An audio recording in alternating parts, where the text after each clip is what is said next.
بسم اللہ الرحمن الرحیم۔ افطار احمد میرا نام ہے، میں انگلینڈ کے شہر مانچسٹر میں رہتا ہوں۔ اگر دوستو ہو سکے تو اس چینل کو سبسکرائب کر دیں،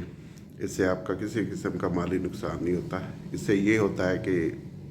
جو میرے چینل کی ریچ ہے وہ زیادہ ہو جائے گی، اس کے علاوہ اور اس سے کسی قسم کا فائدہ نہیں ہوتا۔ تو میں آج ایک بہت ہی بزرگ سیاستدان اچکزئی کا بیان سن رہا تھا، جس میں وہ بتا رہے تھے کہ ہمارا کھانا وغیرہ یا ہماری چیزیں باہر سے آتی تھی کہ وہ ابھی بند کر دی گئی ہیں، اور یہ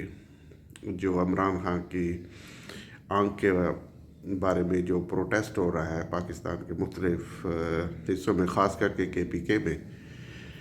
تو یہ صرف پاکستان میں نہیں کور ہو، اس کی کوریج ہو رہی، یہ پوری دنیا میں اس کی کوریج وغیرہ بھی ہونی شروع ہو گئی ہے۔ خاص کر کے سوشل میڈیا وغیرہ میں یہ چلنا شروع ہو گیا ہے کہ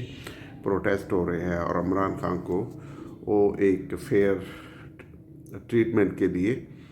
سہولت میسر نہیں ہو رہی۔ عمران خان ایک بہت بڑا نام ہے، آپ یقین کریں، میں ادھر یورپ میں رہتا ہوں اور مجھے یہ معلوم ہے کہ عمران خان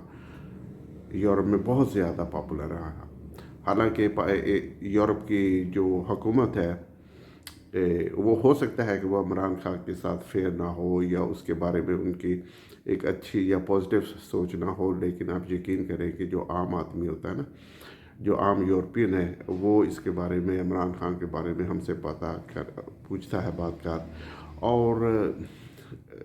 پھر وہ یہ اس طرح کے سوال کرتے ہیں کہ یہ اتنا بڑا آئیکن اور اس سے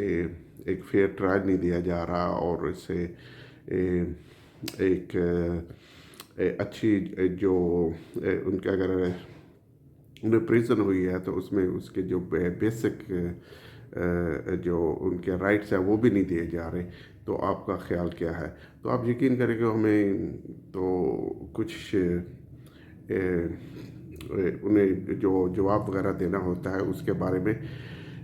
ہمارے رائے بہت ہی ایک کالے اس طرح کی ہوتی ہے کہ ہم انہیں کیا کہیں کہ ہمارے ملک کے جو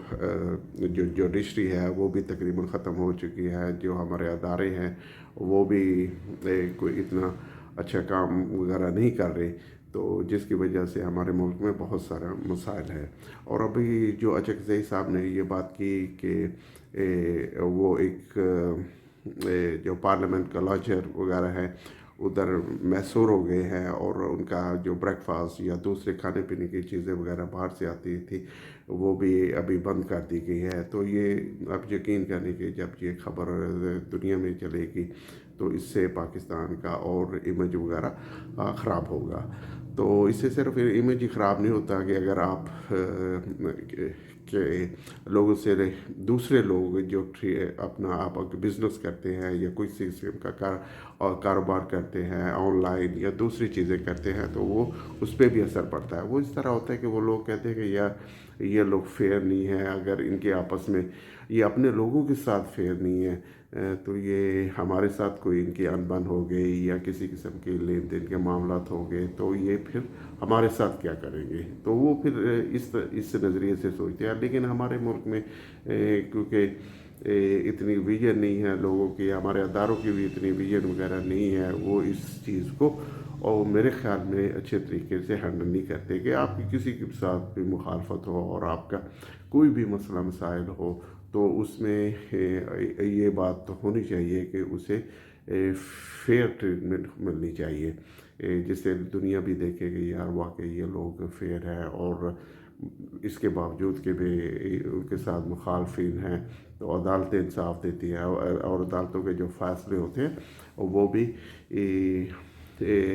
ایک انصاف پہ مبنی ہوتے ہیں۔ تو جب یہ اس طرح کی خبریں چل رہی ہیں یورپین میڈیا میں، خاص کر کے کہ پاکستان میں عمران خان صاحب کی آنکھ کا مسئلہ ہے اور وہ انہیں ٹریٹمنٹ وغیرہ کی سہولت وغیرہ نہیں دے رہے، تو اس سے عام پاکستان کا بھی امیج خراب ہو رہا ہے اور ہمارے حکومت کا بھی امیج وغیرہ خراب ہو رہا ہے، اور یہ بہت دیر تک چلے گا۔ یہ چیزیں کچھ تو لوگ یہ سمجھ رہے ہوں گے کہ بس 2 مہینے بعد 2 مہینے بعد 4 مہینے بعد یہ چیزیں ختم ہو جائیں. یقین کریں کہ یہ جو یورپین ہے، یہ جو ڈیولپ کنٹری ہے، یہ ان کا جو مائنڈ وغیرہ ہوتا ہے یہ بہت زیادہ دیر تک یہ چیزوں کو سک کرتے ہیں. اور انہیں اگر وہ ایک خبر پڑھ لیں یا ایک خبر سن لیں تو اس کا آپ یقین کریں کہ کافی دیر بعد، کافی سالوں بعد بھی وہ اس کا بات کا آپ سے ذکر کر دیتے ہیں، اور آپ حیران ہوتے ہیں کہ یہ تو خبر یا یہ جو معاملہ تھا اسے تو بہت سارے سال ہو گئے ہیں،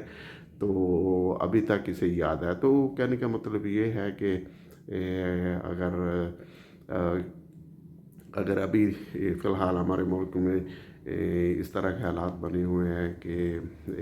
جو سیاسی طور پہ کچھ لوگوں کو انصاف نہیں دیا جا رہا، تو اس سے ہمارے ملک کے جو لانگ ٹرم جو انٹرسٹ ہو گئے، خاص کر کے بزنس کے، کہ باہر سے لوگ آئیں، بزنس کریں، ادھر انڈسٹری لگائیں اور دوسرے معاملات کریں، تو وہ آپ یقین کریں کہ یہ بہت زیادہ اس کے یہ مشکل ہو جائے گا. یہ ابھی کے لیے نہیں ہوگا، آنے والے بہت سارے سالوں کے لیے بھی اس طرح کی سچویشن بنی رہے گی. تو ہمارے پاکستانیوں کو بھی کوشش کرنی چاہیے کہ وہ بھی انصاف سے کام دے، اور ہمارے جو ادارے ہیں جو پبلک کے پیسوں سے یہ چل رہے ہیں، انہیں بھی پبلک کے انٹرسٹ کے لیے ایک اچھے فیصلے کرنے چاہیے، اور جو بھی فیصلہ کریں وہ وسیع تر ملک کے مفاد میں ہونا چاہیے. تو ابھی دیکھتے ہیں کہ یہ ایکسپیکٹ کیا جا رہا تھا کہ عمران خان کو آج سنڈے کے دن شفٹ کر دیا جائے گا ہاسپٹل میں. سیٹرڈے کو بھی یہ سچویشن تھی لیکن نہیں ہو سکا. تو اس سے بہت ساری چیزیں واضح ہونا شروع ہو گئی ہے کہ لوگ جو اگر کسی کے پاس پاور ہے اور اس کے ساتھ کسی آدمی کی انبن ہو جاتی ہے تو وہ کسی حد تک بھی جا سکتا ہے، کیونکہ عمران خان آئیکن پاکستان میں نہیں بلکہ پوری دنیا میں ہے. اگر اس جیسے شخص کے ساتھ اس طرح کا سلوک کیا جا سکتا ہے تو آپ یقین کریں کہ جو عام آدمی ہے اس کے ساتھ یہ کیا کر سکتے ہیں، یہ تو پھر آپ امیجن کر سکتے ہیں. تو کوشش کریں کہ اللہ دعا کریں کہ ہمارے ملک کے حالات بہتر ہوں، اور جس سے ہمارے ملک میں ترقی وغیرہ ہو. اور یہ جو کرائسس کھڑا ہوا ہے کافی عرصے سے، ابھی کافی سالوں سے کہا جا سکتا ہے کہ 2 سالوں سے، یہ اوور 2 ایئر یہ کرائسس چلا آ رہا ہے، یہ اللہ کرے یہ سولو ہو جائے، کیونکہ اس سے ملک کی معیشت بھی تباہ ہو رہی ہے، اور ملک کیا ہے جو ایک ریپوٹیشن ہے وہ بھی کافی ڈیمیج ہو رہی ہے. تو دیکھتے ہیں یہ سوموار کے دن جو سپریم کورٹ میں یہ اس کیس کے بارے میں سماعت ہوگی کہ عمران خان کو سہولت ہونی چاہیے علاج کے لیے، اور کیسی ہونی چاہیے، اور کدھر انہیں جانا چاہیے، اور دیکھتے ہیں وہ کیا کرتے ہیں. انہوں نے عدالت نے کیا کرنا ہے، جن کے پاس اختیارات ہے، جن کے پاس پاور ہے، وہ دیکھتے ہیں کہ وہ کس طرح عدالت کو مینیج کرتے ہیں، اور اس سے پھر کیا آؤٹ کم آتا ہے. تو تھینک یو ویری مچ. اگر ہو سکے تو اسے لائک کر دیں، سبسکرائب کر دیں. Thank you very much. اللہ حافظ. السلام علیکم.